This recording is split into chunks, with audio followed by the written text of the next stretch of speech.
Hello and welcome back to Season 5 of the MRX Lab podcast, the show from FlexMR, where this year we're on a mission to uncover the many ways that marketing and market research draws from the world around us and how to navigate a fast-changing commercial landscape. I'm thrilled for this episode to be joined by Harry McGill, co-founder and creative director of McGill Productions. Harry, welcome to the show. Thank you for having me. Now, we've known each other for a few years now. So when the topic of storytelling came up, and especially through the medium of film, I knew exactly who to turn to. But before we kind of get into the meat of the topic today, it'd be great if you could just share with our audience a bit about your background and what you do at McGill Productions. Yeah, of course. So I'm the co-founder, creative director at McGill Productions. We're a video production company based in the northwest of the UK. We've worked with companies like Manchester United, Expedia, Brother, Marriott, to name a few. I think the way we like to describe ourselves is we like to create videos that deliver results. So beautiful videos that deliver results. So our focus is very much on storytelling and the power of story, and working with brands to tell their story to drive results. We work locally, nationally, internationally with companies of all sizes. So we have companies on retainers who are local to us. We have companies obviously who are UK based only, and also big international companies like some of the brands that I listed before. I've been making videos since I was 6. It's the thing I've been doing for as long as I can remember. And it's just been a constant throughout my life. I went to Lancaster Uni, studied fine art. And while I was there, I was just making videos on the side. Ended up meeting my business partner, Shane, who's our MD, and did some work with him. And he was really impressed with the results that he got from the stuff that we'd done together. So as I came to the end of my university degree, he was like, let's start a company. And that was 6 years ago, coming on 7 years ago now. I don't know where the time goes, really. In 2017, and I guess the rest is history, as they say. But yeah, video making has been a big part of my life. And obviously here we like to tell stories. That's the crux of the company. It's our kind of driving force. Crazy to think how long it's been already. I know. I guess one of the things I've always appreciated about the work you guys do in particular is the focus on storytelling, but also blending that with the commercials, as in, really wanting to drive business results. And those two things quite often butt heads in ad land, but I think you guys do it really well. And I guess, I'd love to start there. What makes a good creative story, in your opinion? It's a great question, because it's both really simple and also really complex. There's so many moving parts to it. So I think that there's the classic stuff about what makes a good story. So there's things like conflict. It's things like plot. It's got to have a good plot. It's got to have themes that are running through it. But that's the stuff that when you Google, how do you tell a good story? That's the stuff that comes up. And so I think from experience and from obviously doing this day to day, the thing that I think is really important for a great story is, number one, relatable characters. Number two, it's well structured, so how you tell it. Number three, it's realistic. And number four, it makes you feel something. So that last one, making you feel something, might seem like a bit of a silly thing, and it's kind of a bit vague as well. What do you mean feel something? But you want people, when they're watching it, to connect with what's going on. And you want them to understand what the characters in it are feeling, and to have that emotional connection. So if you think of some great films like The Joker, for example, people might not agree with the way that the Joker ends up growing into his character and what the end result is, murdering people and that sort of thing. But you can see in that film his journey through how he becomes this crazy, maniacal, evil character. And it's because he's been beaten down his whole life. And I think that's why that film is so good, is because everyone, in a way, can connect with being beaten down and just snapping and being like, I'm not going to be beaten down anymore. And it's a great example of, it's relatable. We've all I'm sure we've all been through that. Obviously it's told really well. It's realistic, and obviously it makes you feel something. Yeah, and I think Yeah, I think sorry, that go on. idea of feeling something is really important. I mean, it's obviously really subjective, right? Because we all feel different things. But I mean, some of my favorite stories are David Lynch films, um, and they're in a way very abstract, as in they tell a story, but everyone you speak to will have a different version of what that story is. And in a way, I think in particular, the medium of film doesn't necessarily need everybody to agree on what the story is, because we can all interpret it depending on what we've experienced. And I think there's a lot of things that go into making you feel something. I mean, obviously, we were discussing before we started recording that music is such a big part of what drives the feeling in a film, obviously, but also in any video of any length. And an advert that's trying to tell a story is trying to do what a film does, but in a minute or 30 seconds. So obviously, it's incredibly condensed, and you don't have the same depth to it. But I think all the same things apply to things that are 30 seconds and also things that are 2 hours long. You still want people, if you're selling a product or a service or a business, you want, if it's an advert that involves people, you want the characters in that advert to be relatable, to be the target audience, for the target audience to watch it and go, oh, that's me. Oh yeah, I know what that's like, because that is me. And then to see themselves in that video, in that space, and go, yeah, you know what, I want to own that machine. I want to go on that tour. I'm a huge United fan. I want to go and see the stadium. I want to relive the magic, because we've had none for the last 10 years, that sort of thing. Yeah. I do think it travels across any content of any length, really. And then I guess stepping back from the creative side for a moment, or maybe not. Let's say you get a new brief from a client. What do you look for in a brief? Because that's obviously very different from where you end up in a final product, especially in film. So how do you develop new ideas from a creative brief? I think the first thing that we do, and if something that is really important, especially for a creative company, because as a creative company, you can take something and just run with it without really considering, well, what does the client actually want? What is the thing that is going to deliver them actual results? What's going to get them the most bang for their buck? Because they're spending the money for this content. What is going to be the most useful to them? So that's the first thing, is working out, what do they actually want? What is going to deliver them results? What is the goal? What is the objective of the content? Why are they making it in the first place? So are they trying to sell a product? Are they trying to relive an event? Is it for brand awareness? Because all of those approaches require a different take or a different way of addressing the problem. So ultimately, it's kind of understanding why they've come to us. How can we solve that problem for them? And what will get them the results? And then obviously it's things like scope, so budget. We're not trying to profiteer when we say, what is your budget? We're trying to work out what is the scope of what we can make here. Because the more budget there is, the more time we can spend on things, the more resources, the more creative you can get, because creativity and time, I think, come hand in hand. And so it's also working out timelines, like, how much time do we have to make this? Can we make it is it going to be as big and crazy as we're going to pitch, or is it going to be scaled down? It's going to be smaller. And then obviously there's the stories. What stories can we tell? I guess, from what you're saying there, it sounds to me like there's kind of two things which you really need to start out with some knowledge of, and that's what the client wants, what problem they're trying to solve for their company, but then also a bit of understanding about who they're trying to talk to as well, who their customers are, who they're trying to speak to, who you want to see represented in your films, and who you want to be relatable to.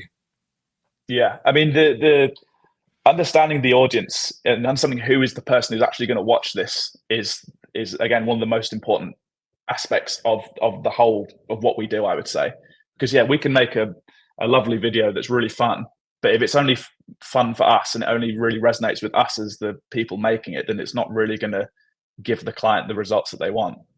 So it's always constantly what is the way we talk about it, and the way that we do it is we kind of look at kind of archetypes and the target audience, and what building a profile around what those what that target customer looks like. How do they spend their weekends? Where do they spend their money? What values and principles are important to them?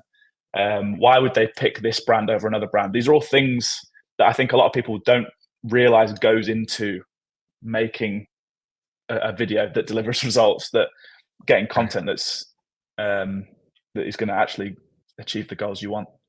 Especially because in kind of a visual storytelling medium, you're not going to necessarily be really explicit about it. You're not going to have a conversation where someone says, oh yeah, you should buy this because of this. We're past that era of advertising nowadays. So all of these pieces of information, all of that background work is very much in the background and not expressed directly in the work, I guess. But it's still like, there. Yeah, the way I like to think about it is it's like the subtext of the video. So right. you're not necessarily going to explicitly say this person spends their Saturdays doing X, but through building the character and then the actor that you bring in to play that character, if the video does involve a character, is it gives them something to go off and so that it feels realistic, so it feels like an actual person again, so that people can relate to it and then they can feel something when they watch it. Yeah. And just on that point around subjectivity, feeling something, the goals of the work, how do you measure, the success of your work? I mean, obviously there's the kind of surface level stuff, which is did it deliver results for them? Did they get more sales? Did they get more followers? Did they get more engagement? Depending on whatever their goal was, if their goal is followers, did this video get them seen by more people? We did a job with a neobank that's just starting. It's trying to on and off ramp people between fiat and crypto, and one of the things that they wanted the video to kind of assert themselves as this is who we are and this is what we stand for.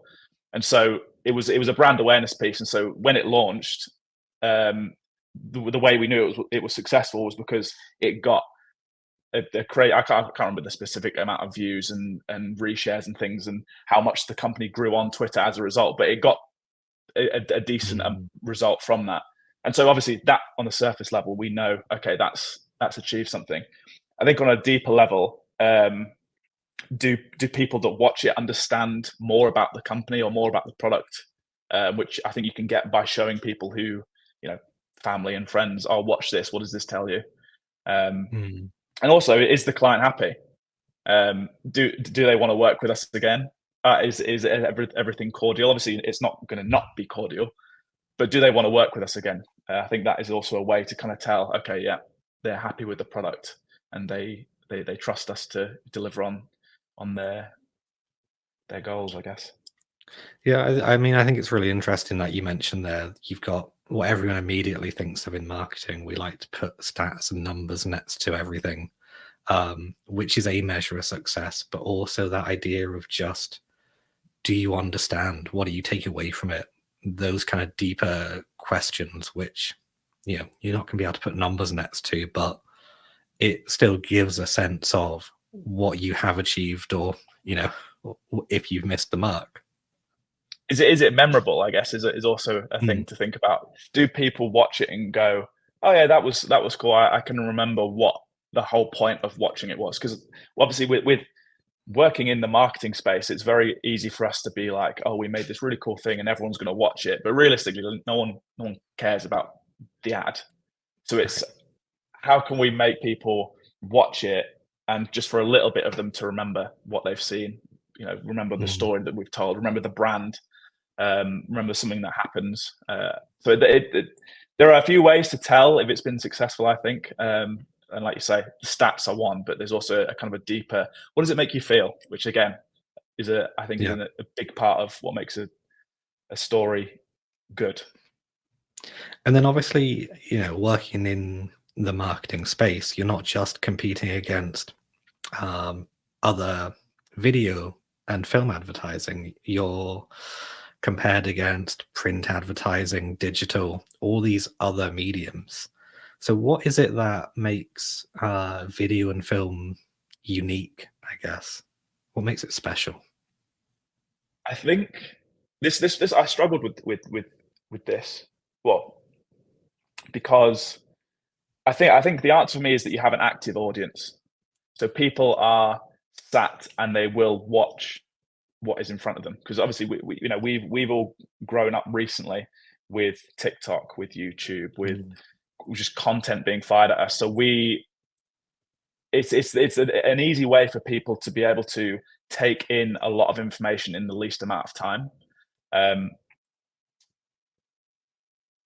So I guess in that sense, you're kind of engaging multiple senses, right? Because, visually you're seeing something, audio, you're hearing something, mentally you're processing and piecing together a story. So you're engaging a person on lots of fronts at the same time.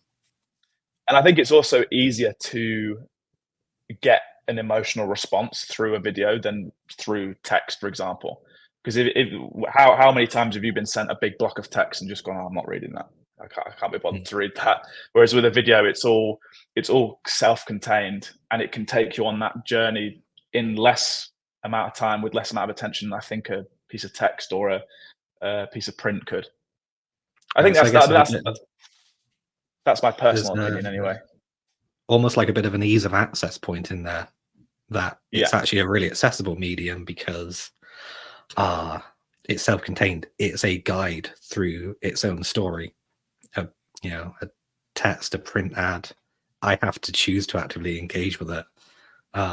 It's fairly easy, especially like you say, within the YouTube, TikTok era, to passively consume video content and still understand what it's saying. Yeah, I mean, I spend a lot of time, probably maybe too much time, on YouTube, just watching videos about the world, and because I'm curious about how the world, is, and how it's come to be, and why things are the way they are. And you can learn way more in, a 5 to 10 minute YouTube explainer that is beautifully made with all these amazing graphics and voiceover and music, and make you feel something, versus, a news article or like a Wikipedia page that will give you an actual breakdown timeline of what happened. I'd rather sit and watch the YouTube video and learn the information that way. I'm sure I'm not the only one, compared to just reading or seeing pictures or whatever other mediums there are. Yeah, absolutely. So in this last part of the interview, I want to ask you some advice, and I've got two groups in mind. So first of all, for marketing and brand managers looking to work with film as an advertising medium, perhaps they haven't before, what's your advice to them? I would say that most people probably have worked with video at this point. I think if you haven't, the people who haven't is probably quite rare. I mean, that's my perspective. So I don't know if that's necessarily true or not. But I think the first thing is understanding what you're trying to achieve. So understanding, and also on what platform you're trying to achieve it as well, because I don't think a one size fits all works anymore. You can't make something for YouTube or for your website that will also just work on socials. I think you have to think about them separately and think, how can the content that's been made for one thing be reworked to work for another, or how thinking about them differently. So it's understanding what you're trying to achieve, but also understanding what you want to say. So we work with a lot of clients locally, and we've got one specific client that we've got on a retainer, and they know what they want to achieve, but they don't really know how to say it. They've not got a clear message for what they want to say. And so I think understanding what is your message, why have you come to us in the first place, I think that's really helpful, because you then understand why you're making it, and then we can look at that and say, okay, well, this is why you're making it, so let's target these people and make sure you get results. I think they're two really important points. Yeah. On your point about most people having worked with video, I think this is actually really interesting, because from a advertising and marketing point of view, I suspect you're probably right that the majority of advertisers, marketers have to some degree worked with a video medium. But what we're starting to see, especially in the circles I work in, is a lot of research, insight, internal teams are starting to look to video and more creative forms of distributing their work internally within organizations as well. And those are really the new audiences who are coming to video, coming to film, coming to these more creative practices for the first time. And it's really just interesting to watch that progression happen over again. We're actually working right now on a job. I don't know if I can say who the client is or what the job is, so it's probably not particularly helpful. But it is a video for basically they're spending a lot of money on a huge partnership in the US, and so it's a way for them to show the executives at the company, look, we're spending all this money, but look what we're getting as a result. And so they've chosen to use video to be, rather than sitting and having a 20-minute PowerPoint, they want a 2.5-minute video that's really high energy, upbeat, just to say, here's all the really cool stuff we've done. This is why this partnership and sponsorship is really important and why we've spent billions of dollars on it. Let's keep doing it. So it kind of ties in with your point there about internal teams thinking, well, how can we get across that information again in a way that's engaging? Yeah, I mean, I think it's going to be a huge theme in the next 5 or 6 years. The idea that internally there's a lot of teams looking to achieve cut through, looking to be memorable, get their work noticed in what's an increasingly information-heavy environment. So, yeah, I mean, from my perspective, that's probably one of the future growth avenues that a lot of video production work will be exposed to. But on that point, one kind of final question for you, and kind of with that context, there's a lot of people looking to become better storytellers, to take data, to take information, to take ideas and package them in a more compelling, memorable way.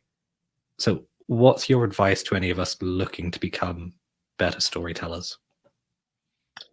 I think this is a tricky one again, because I don't think I'm necessarily the best storyteller. Obviously, we get to make videos day in, day out at the company, so we're exposed to it more. But when you're in the industry and you see other people and the stories they tell, you think, wow, I've got a long way to go. But I think from my perspective, it's I think a big part of it is understanding who the audience is, understanding what they're like and what they want to see, and what drives them is a big part about building that connection. Because I think without understanding who's going to watch it, you're kind of just shooting into the dark, and you're kind of making it for yourself rather than for an audience. Yeah, absolutely. So, final question. What's the one thing you'd like our audience of researchers, insight, marketing, advertising professionals to take away from today's episode on telling compelling stories with film? I think that video is the best way to tell a compelling story. I think a lot more goes into making a video and telling a story than I think people might realize. And for example, the things about archetypes and the target audience and understanding, like I've kept saying, that what drives the audience that you want to talk to.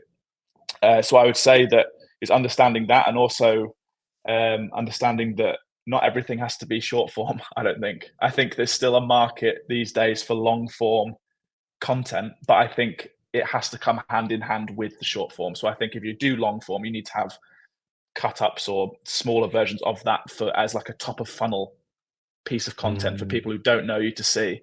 And then once they're interested, they can then go through and find that longer form. But I still, like I say, I do think that long form is still the most powerful way.